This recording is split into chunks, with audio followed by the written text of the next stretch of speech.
First panelist, ACBCC Kimberley Yeoh. Kimberley started working part-time at the age of 14. That's a very young age to start a career. And she worked at a multinational FMCG company as a management trainee, and also a few companies of different industry. Through Toastmasters, she gained confidence, and that is what most of us achieve, getting confidence, speaking more confidently, and able to present our thoughts freely. And through Toastmasters, she gained confidence and volunteering in as a servant leader, both at work and also at NGO.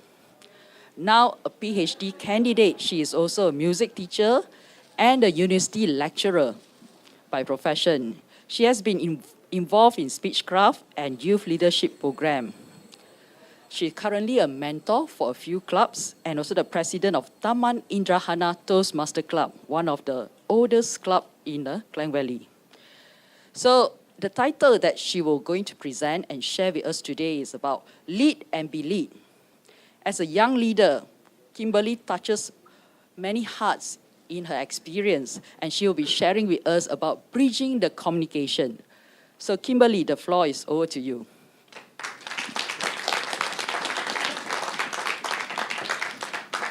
Thank you very much. A very good evening to fellow Toastmasters and also non-Toastmasters, or soon-to-be Toastmasters. I'm Kimberley, so I'm going to cover about leadership. Now, before that, can I have a show of hands on who are actually playing any leadership roles in Toastmasters? Played as well. How many of you are playing leadership roles out of Toastmasters? How many of you are not taking any leadership roles at the moment? Ooh, nice. So you guys are soon to be leaders, yeah? Now, for leaders, it means that people give you the trust to be the leader of something, right? And as a leader, you are the face of the team, of the society, or of the club. And what does it take to be a leader? Before that, when you start a new team or when you form a new exco in the Toastmasters, here are the few things that, of course, you would like to consider first. First, you set the goals. What is the direction of your team for the year, for the term, or for the next few years? And of course, you have to make sure that the goals are smart. How smart? Specific, measurable, achievable. How realistic are they? And can you measure the achievements in the form of time? And of course, you have to make sure that every team member in your team goes along with the goal, so that maybe for the next 6 months, if the motivation level is slightly not so high, then you have to remind them, hey, this is the role that we are going for. Keep them driven for it. And later, you develop the plan. You take the action, and it's very important to conduct a post-mortem, to conduct feedback. What are the things that you are good at? What are the things that you are not so good at, or things for improve, so that the next round you can do it better and better.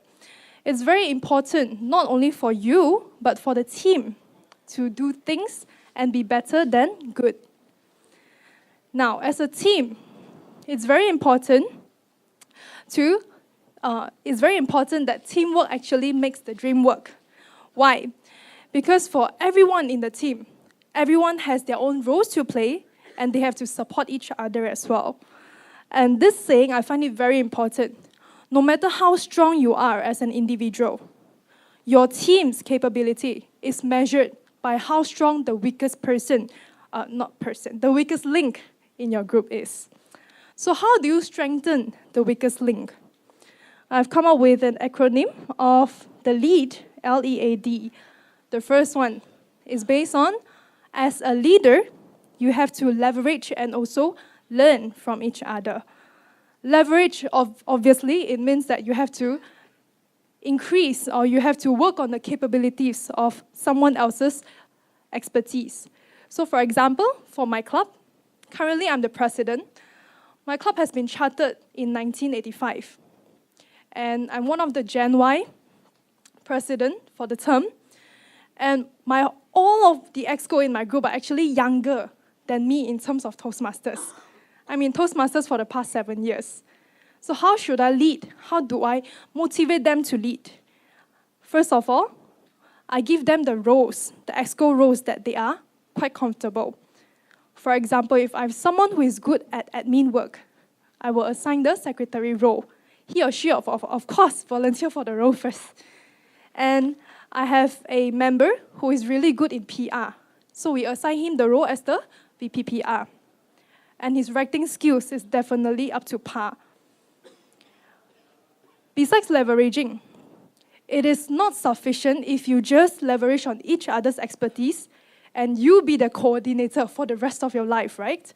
So of course, learn from each other, look at how they work, and observe what are the good points that you can learn from them. So for example, this gentleman over here, actually is my dad now. Mr. Yeoh, Mr. Yeoh, actually he has been involved in a number of conferences and conventions. So by taking part in all this organizational work, both of us actually work on medical conferences out of Toastmasters. Why? Because we learn the skills that we gain from Toastmasters. So of course, at first, you leverage from each other first. Then you work on the skills. It's very important that jack of all trades is good, but you wouldn't want to be a master of none. The E, you have to put yourself in other people's shoes. Very easy to say, not that easy to do. Why? For example, if you are leading a group of exco members, and there are people who you feel that their drive starts to fade out, or the things that they do is not as effective as before, find out the reason why first. Don't just point fingers. There might be some issues, some personal issues, or anything that happened to them. So it's best to trust the member that you have assigned the role to and find out what's the reason behind all this lack of enthusiasm or lack of energy. And once you find the root cause, give them some time to settle down first. There is no point forcing someone. Or else, there are many times when someone is given a leadership role and towards the last 3 months or 6 months, they just couldn't wait to get over it. You wouldn't want that to happen. So also, in the club, in my club, how we give appreciation to anyone who has given points or contributed to the achievement of the club. For example, if we have members who have achieved the DTM, the Distinguished Toastmaster, we will have an appreciation meal, or even at a normal regular meeting basis. If there are new members who are playing a role for the first time, we will acknowledge them and give them the first-timer ribbon. It's very important to give them acknowledgement, so they feel that whatever they do is worth it, and they are motivated to continue it on and on. A, as a leader, we should accommodate, yet be someone who is actionable. You have to be affirmative, but before that, you have to be open-minded and listen to comments and feedbacks, be it positive or negative, from your club members. For example, I've mentioned my club is about 3 decades old. It's even older than me. I have club members who are chartered members, 32 years in Toastmasters, 20 years in Toastmasters, 15 years, 10 years, 5 years. I'm only 7 years in Toastmasters. So, the most important thing is, as a leader, you should listen to each of the seniors and also juniors' feedback. There is a generation gap in the club, I do admit. We have generation Y, X, and also baby boomers. How do you communicate with them? You give them a platform to express their opinions first. And it's not that you just have to stop there. You have to make sure that whatever you have committed, whatever you have discussed, you put them into action. For a club to sustain for so long, you need to make sure that everyone is working towards the same goal. How do you make the club sustainable? You have to make sure whatever decisions you do is for the benefit of the club. And last but not least, D. Be someone dependable and also dynamic when there are any changes of events. For example, for my club, there are many times where I receive a lot of messages, maybe in the midnight when they are doing their work for the club. And they will say, Kim, I want to ask you one question, Kim. Or there are many times during regular meetings, if someone asks a question, oh, can you just refer to Kim? Yes, Kim is the figure. So you have to be someone dependable so that people will come and find you if they have any troubles. And prior to that, prove to them that you are actually making effort to gain the trust from them. Of course, dynamic in terms of what? It's very normal to have some changes in role players or even changes in the exco. If there are people who drop out before the term ends, find out the reason why first, and also make sure that there is someone else that can replace them also. The only thing constant is definitely change, not only in Toastmasters. So be prepared for it, mentally and also physically. Now, to strengthen the weakest link, I would like to repeat the lead that I would like to share.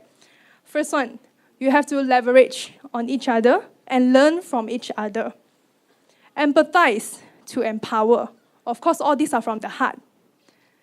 Be someone accommodating, yet actionable. Say what you have done, do what you have said. And also be dependable and dynamic. So hopefully everyone will be the link that actually link the weakest and the strongest together. Happy leading and be led. Thank you.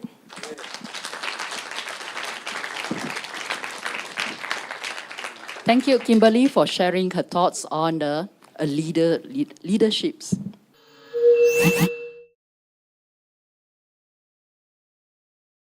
Next, we have a very prominent speaker, and I'm really humbled by looking at his credential.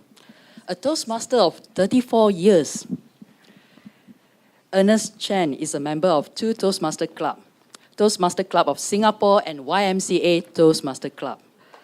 He has been serving in a numerous position and advisor in many clubs, and he has helped to charter 15 new clubs, including the first Mandarin-speaking club in 1991, and his area of interest no other than public speaking and traveling. Today, we are privileged because that Ernest will be sharing with us about rhetoric in public speaking in our speeches. Many of us may not know that what is rhetoric, and he will enlighten us on that using rhetoric in our speeches. Over to you, Ernest.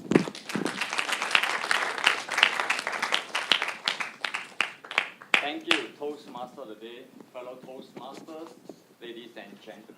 Can you hear me at the back? Yep. Yes. Thank you. So I don't have to use the mic. How many of you really know what is rhetoric? Put out the hand. 1 or 2. 3. Because in public speaking, chances are you have used rhetorical devices, but you were unaware those words that you used were rhetorical devices. How nice if you know exactly what you use, then you'll become an even better speaker. Am I right? Yes. That's the thing. Sometimes when you drive the car, you don't know how you can drive. You don't know why you turn left, you don't know why you turn right. But if you know how to turn left and right without accident, you'll be a great driver.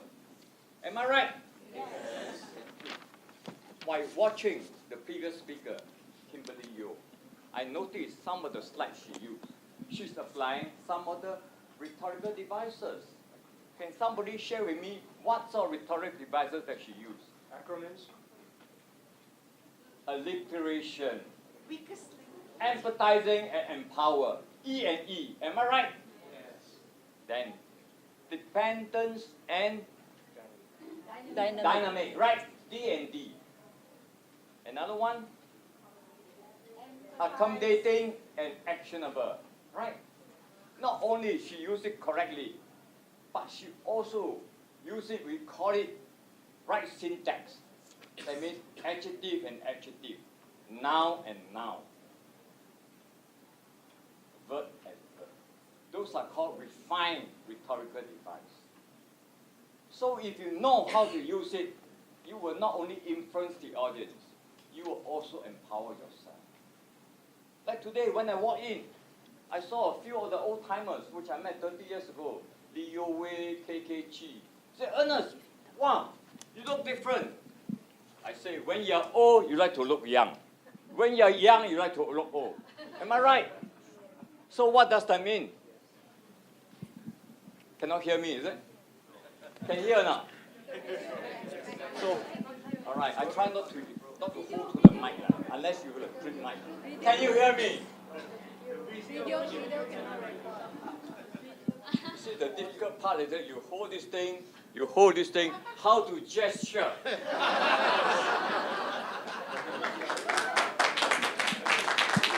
In public speaking, what I learned, you either hold this or use your hand to gesture. Then you change about using this thing. So if I use both, it's very difficult. Unless I have a third hand. So earlier on, as I say, when you're old, you like to look young. When you're young, you like to look old. So that is called comparison. Comparison in rhetorical device is called antithesis. So in rhetoric, there are 200 or 300 rhetorical devices, but you don't have to master all. As long as you master about 20, 30, you'll be good enough to use that. Let me see what I have here. A little bit advertising, never mind, right? Because I know you can't get this book in Malaysia, but you can get the book outside from the thing. Somebody asked me, how much is it? I told 100 ringgit. He said, wow, die lah. I said, you won't die for 100 ringgit, but you'll survive. Survive through years of public speaking.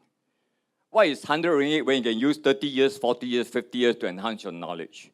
You finish already, you pass on to your children. When your children finish, pass on to the children's children. So in life, knowledge is a journey, not a destination. Learning is a journey, not a destination. Continue to learn. Continue to join Toastmasters. Don't quit. So why rhetoric? Rhetoric is the art of ruling the minds of the people. Rhetoric is the magic in the speech. When you start doing rhetoric, you find that people will open their mouth, listen to you. Wow! The mouth won't close until you finish the sentence.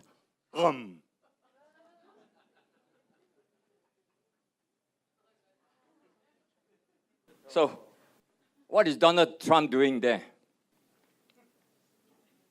What is he going to say? He said,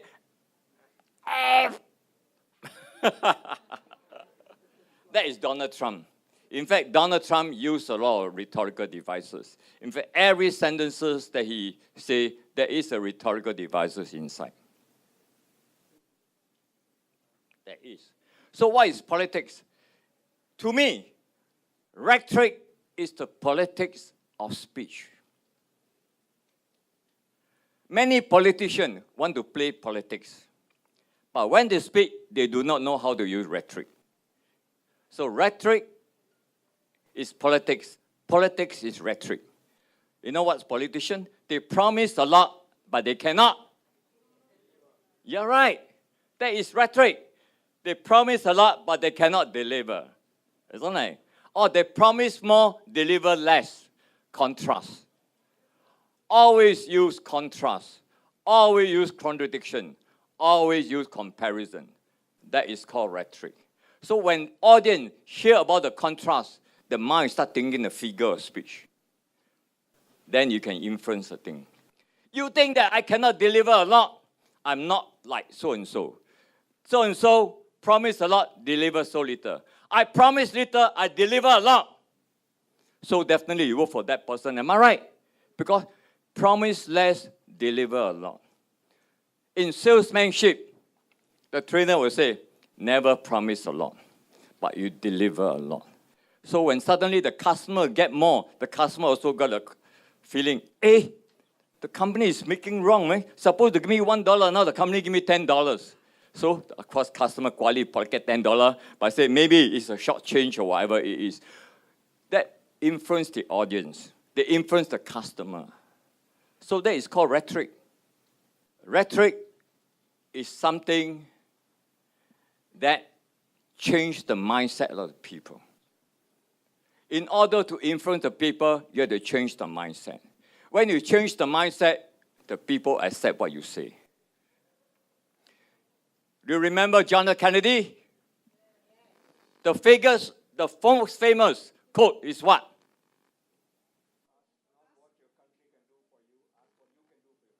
Correct. He said, and so, my fellow Americans, ask not what the country can do for you. Ask what you can do for your country. You see, this sentence you got to utter in a slow and paused way so the audience will get insight. And then he followed by another sentence is what?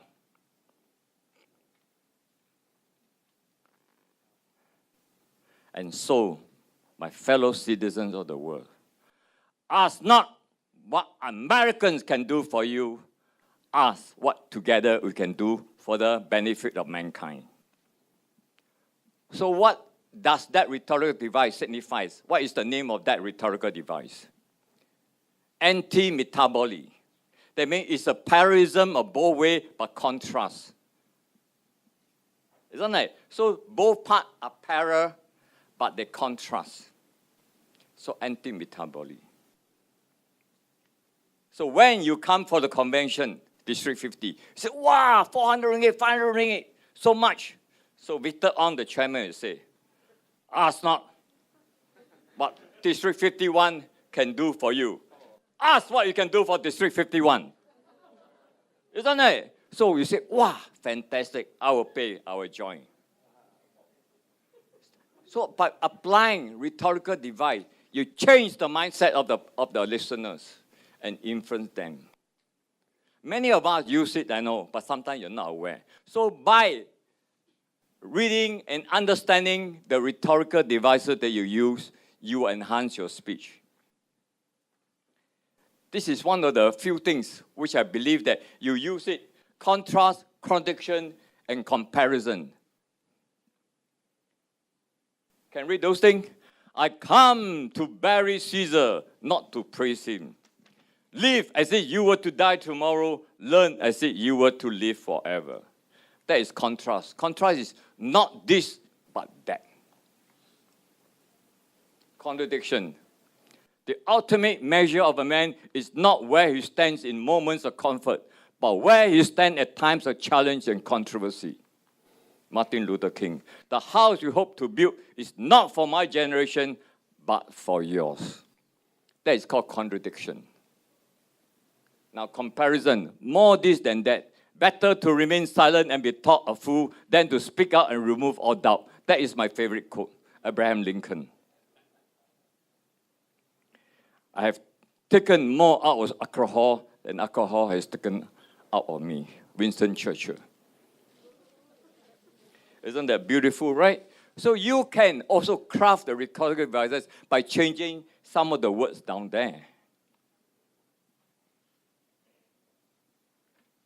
Now, I want you to stand up, maybe to tell me the first one. Fill in the blank.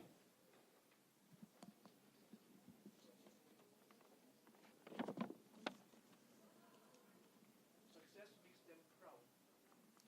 Failure makes them Correct. Right, give him a big hand. All right, next one. Come on, just say out.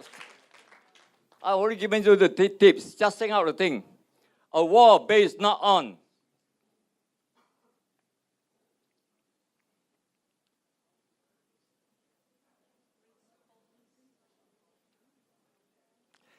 Remember, when the words being used, there must be some link with the next word. Reason, passion. Chen is figure of sound. It's called homooptoton. So the end casing of the sound the same. So when you craft a speech, you try to have the figure of sound there. The war based not on reason, but on passion. Not on principle, but on P and P, alliteration. Isn't it? All right, the next one.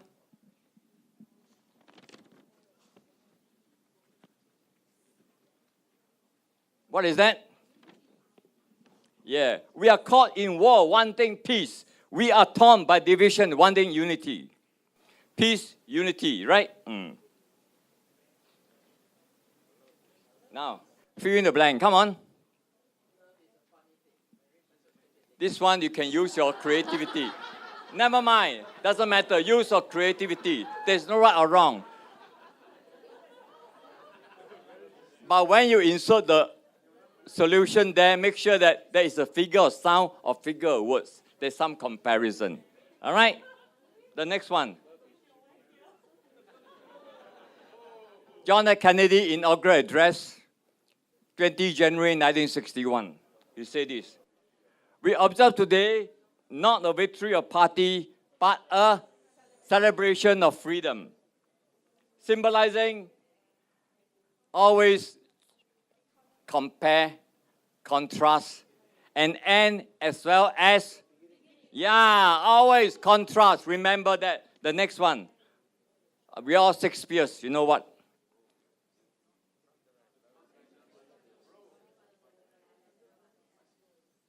Remember, contrast, less, more. Not that I love Caesar less, but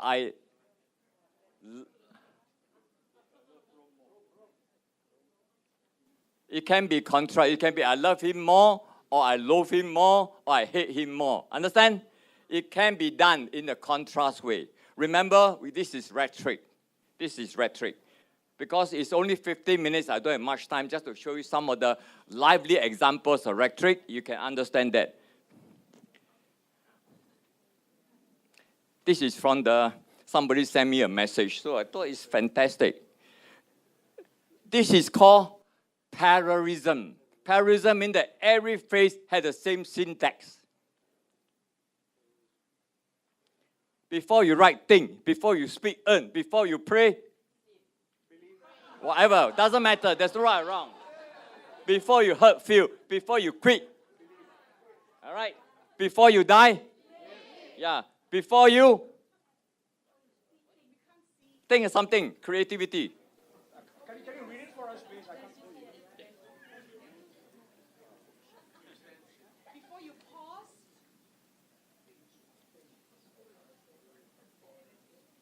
Doesn't matter. You can do a lot of those things, right?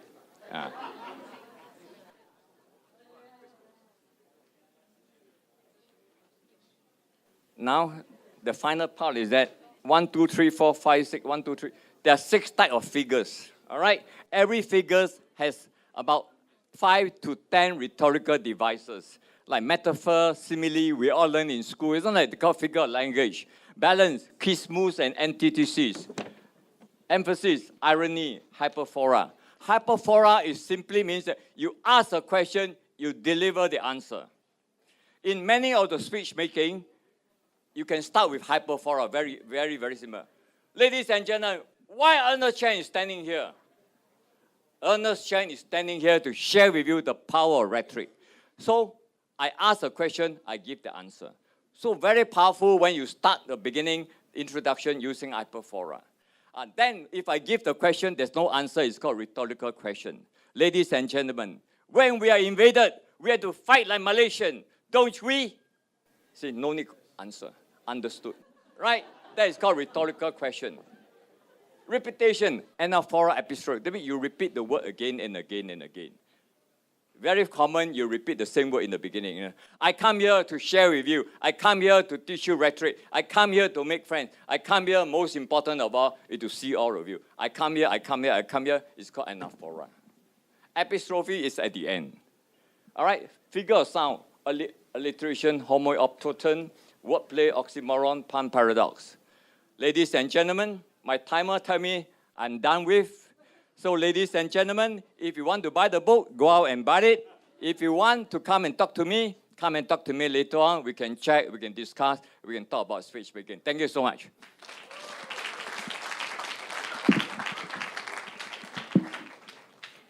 Thank you, distinguished Toastmaster Ernest. Any discount for your book? Yes, for you, 20%. Oh, thank you.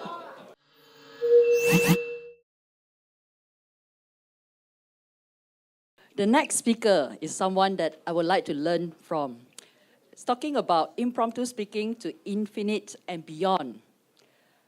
I was well prepared for the session 4 because I thought I was the moderator for session 4. And 1 minute before session 2 started, I was called to say that you are the moderator. And in fact, this is my impromptu. The first time I'm being the moderator, I was shaking, and I can say no, or I can say yes to opportunity. So this is something that the topic will be delivered by our third speaker, Martin O'Connor. And Martin, from your credential, just 5 years in Toastmaster, but very impressive. He has won table topics as a table topic champion and finalist in humorous speaking, table topics, and also evaluation. Next, I would like to see you become the international speech champion. So he is passionate about public speaking, and it is about the potential and the energy in the speaker. I will not talk further. Let's hear from our expert speaker, Advanced Communicator Gold, Advanced Leader Bronze, Martin O'Connor.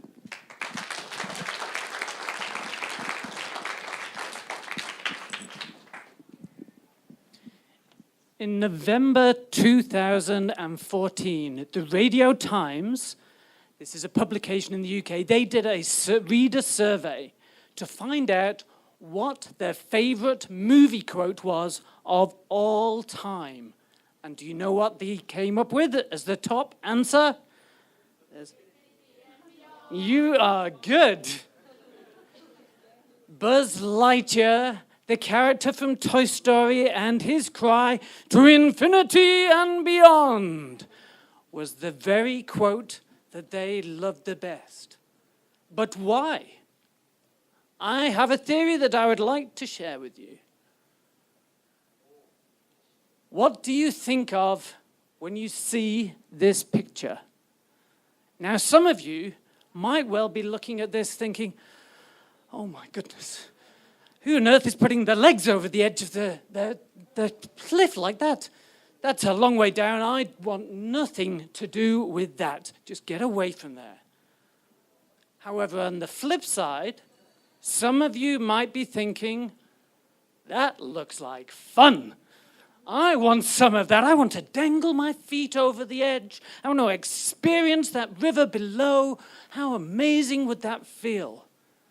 And the difference between those two things is the belief that you start off with. With an empowering belief, you are prepared to do things that you wouldn't even dream of doing otherwise.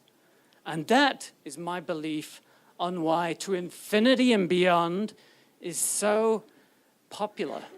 Because it's an empowering belief. He has this belief that he can conquer the world to infinity and beyond, no matter what that situation is.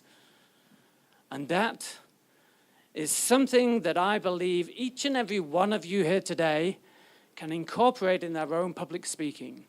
If you believe, you can then make the step forward and actually take action that you might otherwise not even have dreamt to do. So for today, for the next few minutes, just adopt that belief that you too can go to infinity and beyond. Let's explore infinity first. Before we go beyond, let's just deal with infinity. Now, in 2015, as it's been pointed out, I was the table topics champion in District 17 in Western Australia. And what I learned as part of this journey was a few little lessons that I'd like to share with you all today.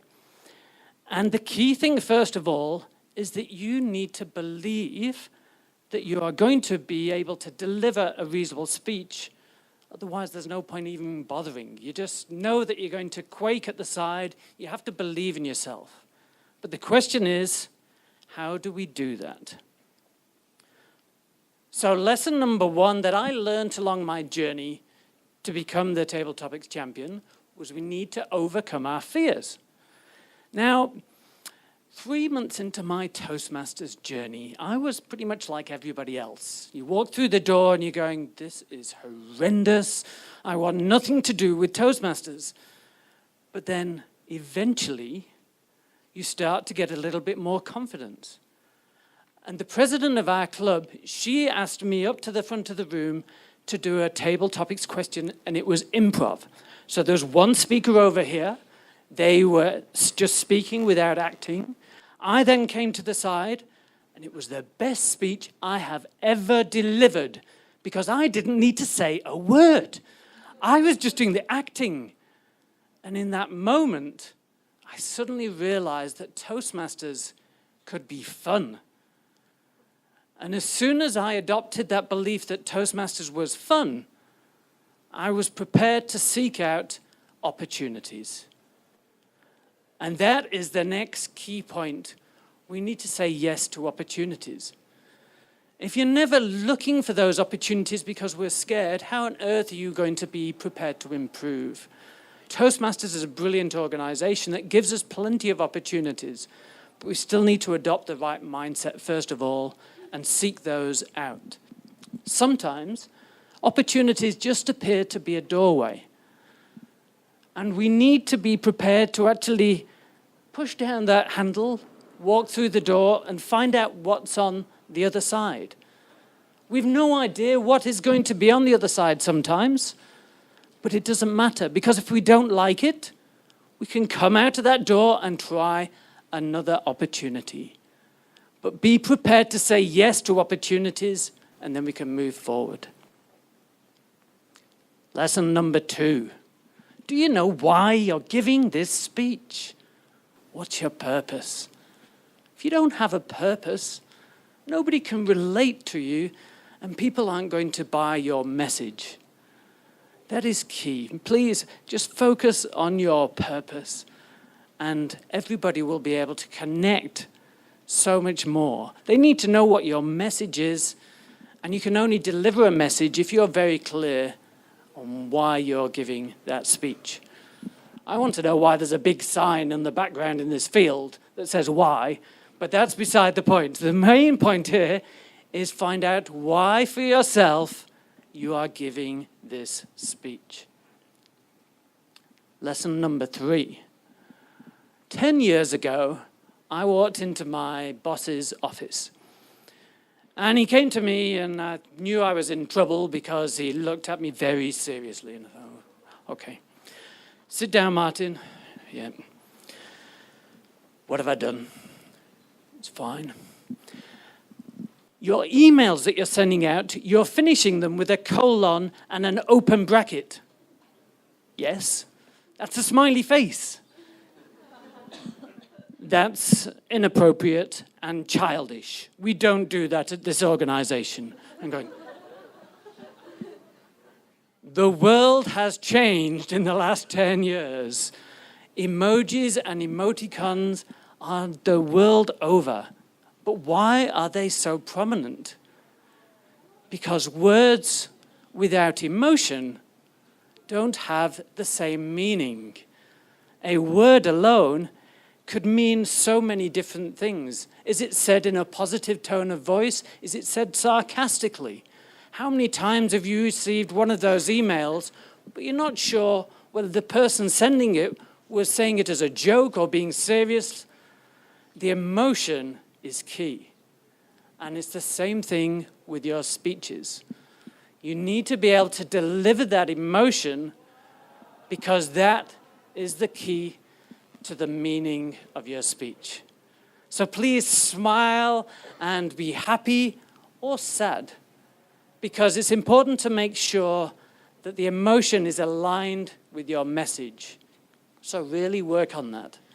And there's 3 elements that you can do to accomplish that, and that's all what we learn with Toastmasters, which is body language, the use of the stage, vocal variety, but it's the emotion that needs to align with your message to get the right meaning. Do you all recognize this building? Excellent. Phew. It is fairly well known indeed. It is apparently one of the modern wonders of the world. When you look at this building, though, it is an amazing structure. However, it is fairly simplistic when you look at it just from an overview. It doesn't like, there are 4 columns, there are a few circular bits on top. I'm really good with describing architecture. There's archways. It just looks symmetrical and it's pleasing to the eye. And that's because of its simplistic nature. It does not mean that the craftsmanship that has gone into building this hasn't undergone huge amount of work. There has been an incredible amount of work that has gone into building this building. But what makes it special is because to the people that look at it, it comes across as simple and it's pleasing to the eye. I want you to be doing that with your speeches too. Now, this doesn't mean that you can't spend a long time crafting them and honing them and making them right, but the audience needs to be able to catch on to the message quickly. They need to be able to understand the structure. They need to be able to follow your whole message as quickly and as easily as possible. Because if they're not following what you're saying, you're wasting your time up here. So really focus on strong structure, craft it and hone it, but make sure it comes across as simple. How many people can do a one-handed handstand?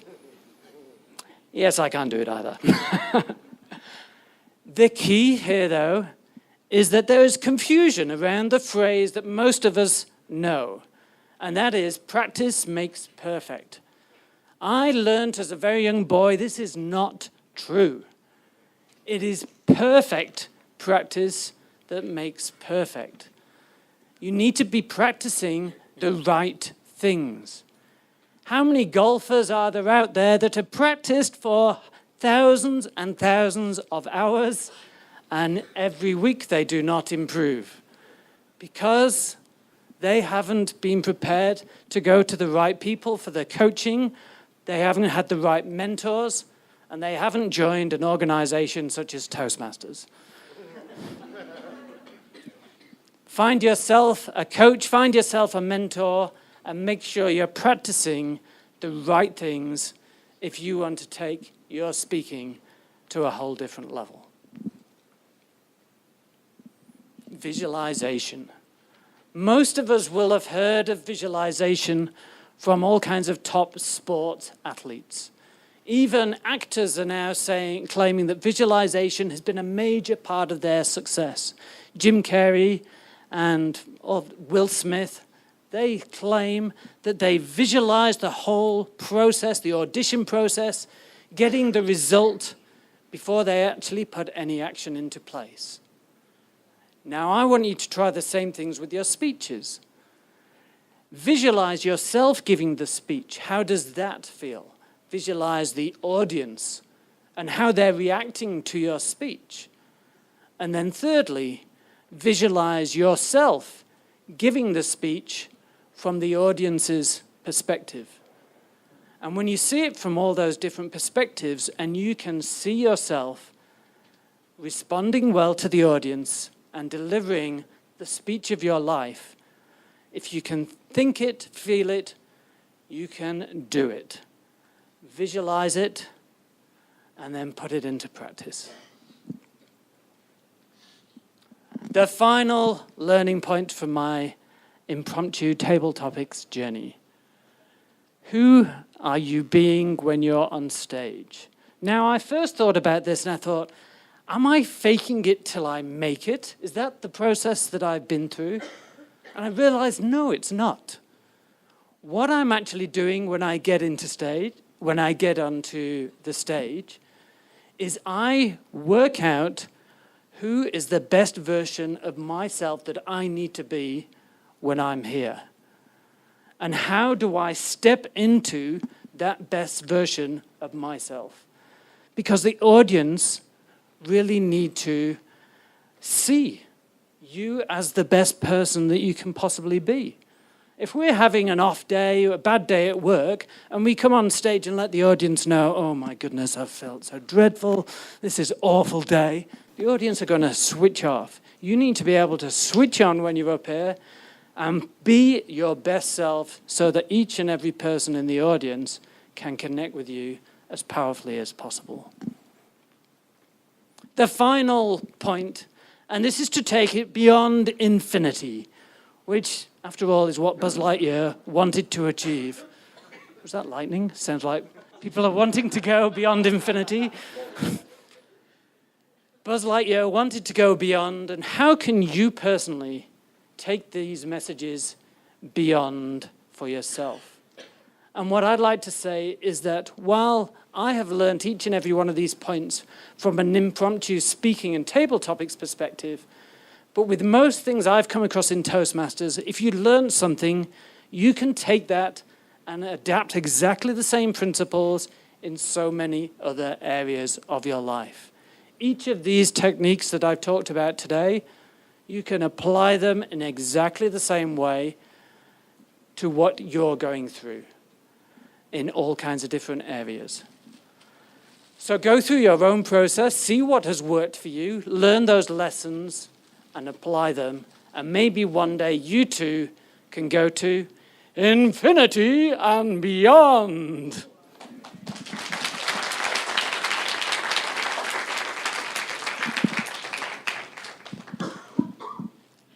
Thank you, Martin, for imparting great tips on how to deliver a good speech impromptu.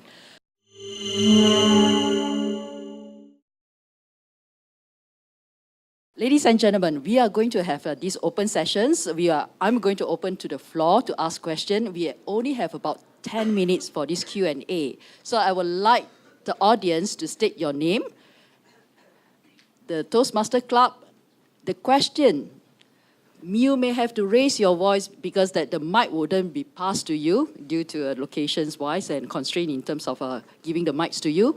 So shout out the question and also state that the speaker that you wanted to direct the question to. So if there's no question from the floor, I will ask the panelists. Let's open the session now. So we only have less than 10 minutes. And for speakers, you will be allowed about 1 to 2 minutes to answer each of the questions. Okay. Right, let's start. Any taker?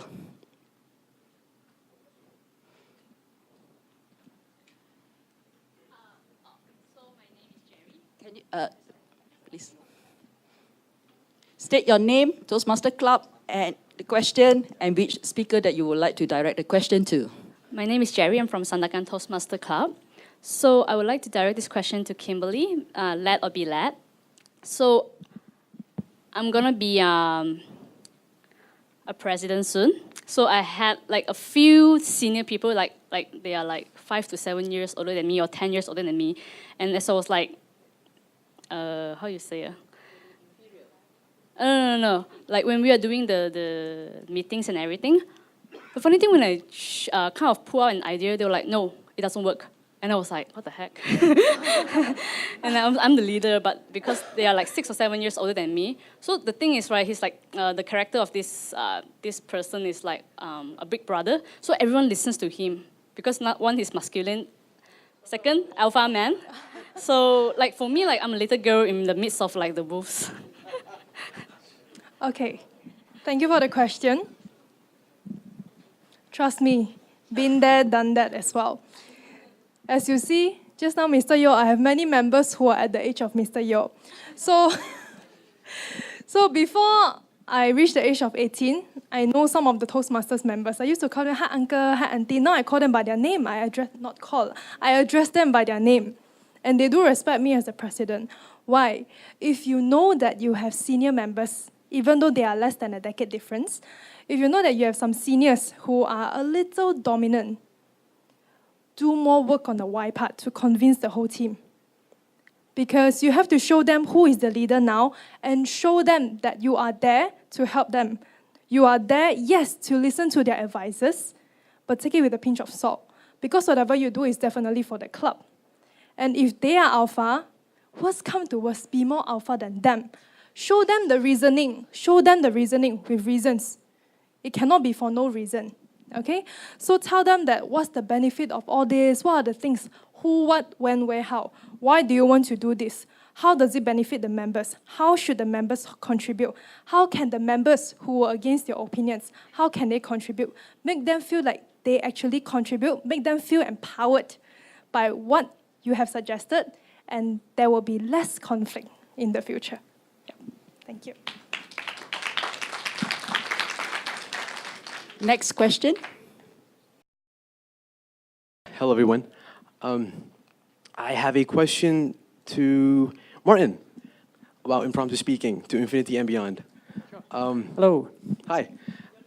Oh, yes, I am Magat. I am from Indrahana Toastmaster Club. And I would like to know, how do you persuade your current members to join in impromptu speaking, table topics, for instances? Thank you. It is a common challenge across all clubs, is how do we encourage members to take on competitions? The key for me is by emphasizing the benefits that I've been through on the Toastmasters journey from the competitions myself. All the learnings that I've been through has been a major achievement, and it's never been about winning a contest. The whole purpose of it for me was about seeing it as an opportunity to learn. And it's just about taking yourself out of your comfort zone in a way that you wouldn't be able to normally get within your club. So once you're at the club level, you're taking on a contest, which first of all is out of your comfort zone because you normally do it in one particular style. But then, if you then go through to area level and beyond, that's a whole different comfort level, but it's by pushing yourself out of your comfort zone that it gives you the opportunity to grow. So as long as you see it from the point of view of an opportunity for growth, then that's how I encourage people to enter.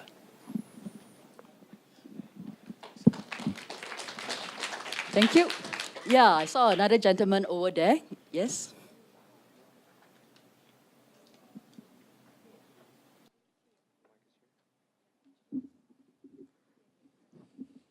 Good evening, ladies and gentlemen. I'm Jai Narayan from District 92 in South India.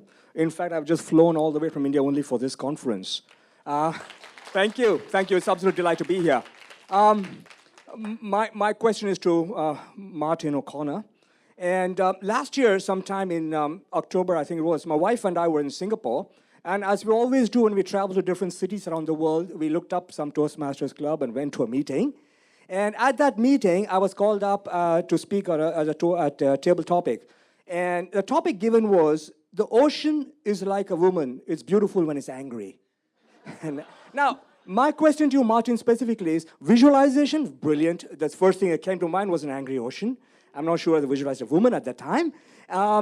Yes, practice. So I've been through a lot of table topics in my own club. All that is fair enough.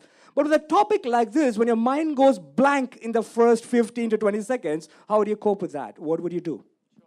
Because it was not a do you agree or disagree question. It was talk about it.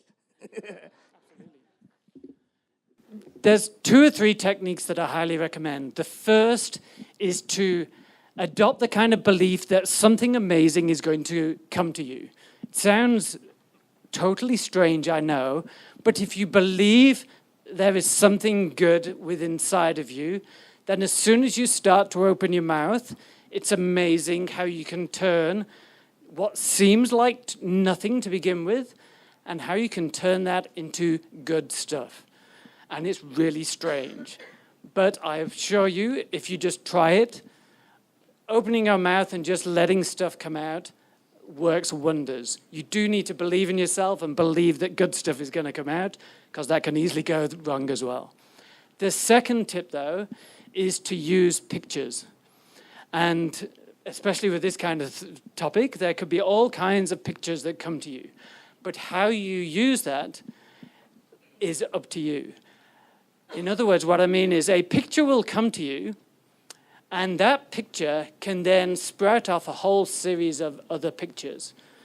And as a result of that, you can take that picture in so many different directions. And if you think of the whole old expression that a picture is like 1,000 words, it's exactly the same here. So you see a picture in your mind, and the brain works much quicker when in pictures than it does in the other senses. So if you think of a picture quickly, then you can much easier turn that into a story or something relevant than if you try and think, okay, I'm now going to think point 1 is this, and point 2, turn it into pictures. I know the gentleman over there. I will give you the last question to ask, but I personally have one question for distinguished Toastmaster Ernest. Assignment 4 taught us about using rhetorical devices in the communication manual. And I always liked that particular assignment. But Ernest has shared with us a laundry list of rhetorical devices. If only to use one, the most powerful rhetorical devices, which would you actually recommend? DTM Ernest.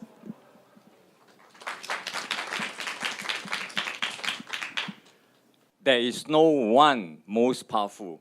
Everyone is powerful if you know how to use it correctly. I thought I would be rest in peace until this Toastmaster wake me up. So I'm using rhetorical device. I can share with you. Before Chinese New Year, I visited my brother. He's got Parkinson, my elder brother. I gave a basket of oranges.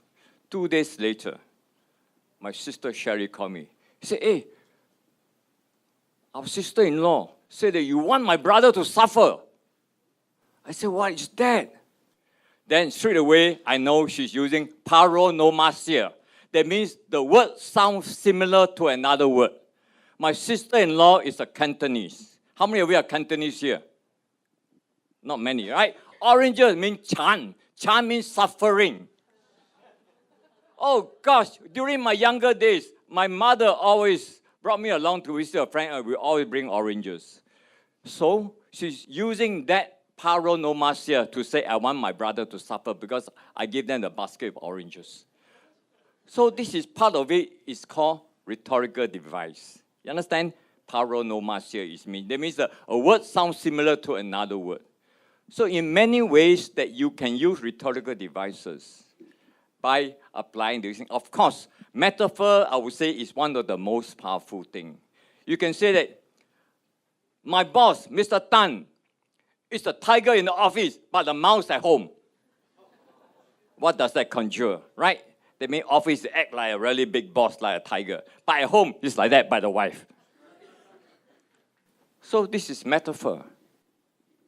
Bible says comparison, antithesis is very powerful. You know, as I mentioned, I like to feel young when I'm old, but the young people like to feel old when they are young. That's right. So it's contrast, antithesis. Ladies and gentlemen, use rhetorical devices in your speech making. You will create emotion in the audience, and when the audience get emotional, you get them caught, and your message is go to them. Thank you. Thank you. Time check. Do we still have any more time? Okay, probably the last question to the gentleman over there. Good evening, fellow Toastmasters. I'm Lauren Young from Taiping Toastmasters Club. I have a question for DTM Ernest Chen. Now, I just got to know that DTM Ernest has written, how many books have you written, DTM Ernest? Huh? How many books have you written? I've written 3 books. 3 books. Okay. I would love, or rather, I believe many people would love to know what are the resources you have in writing these books, and have there been any personalities who have shaped your life? Sure, thank you very much. Thank you. I've conducted a few workshops how to publish and write your own books. It's not difficult at all. Of course, first thing, you have to know English if you write English book. If you know Chinese, write Chinese book. If you know Malay, write Malay book.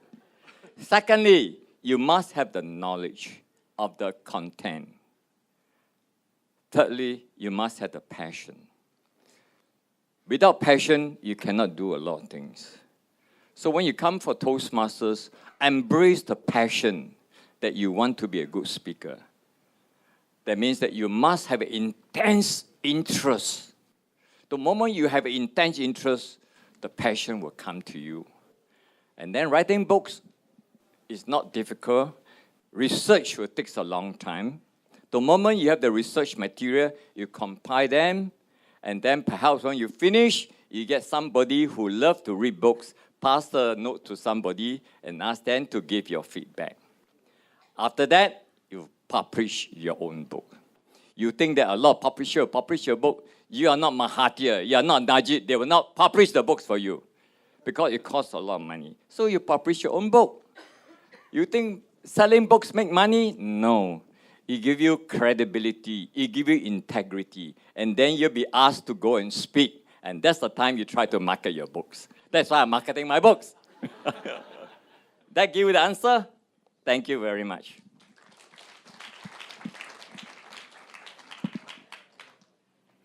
We are coming to an end. And these sessions, in fact, that I'm not sure about yourself, but for me, I personally learned a lot from the three distinguished speakers. No doubt that they are being called expert speakers for these sessions. And communication is all about engaging heart and soul. And today, we really learned a lot from these three speakers. And I would like to acknowledge them once again and to come on stage to be recognized. Kimberley, distinguished Toastmaster Ernest, and also Martin. Give them a round of applause.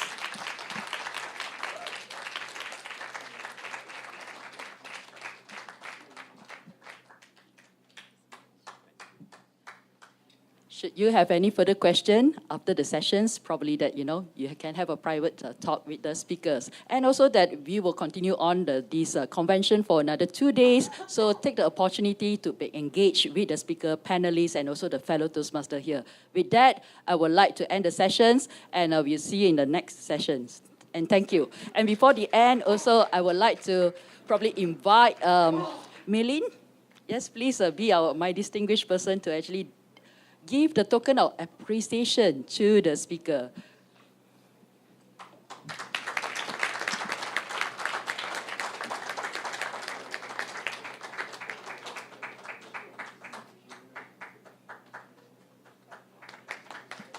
Very heavy. There's a bar, gold bar inside.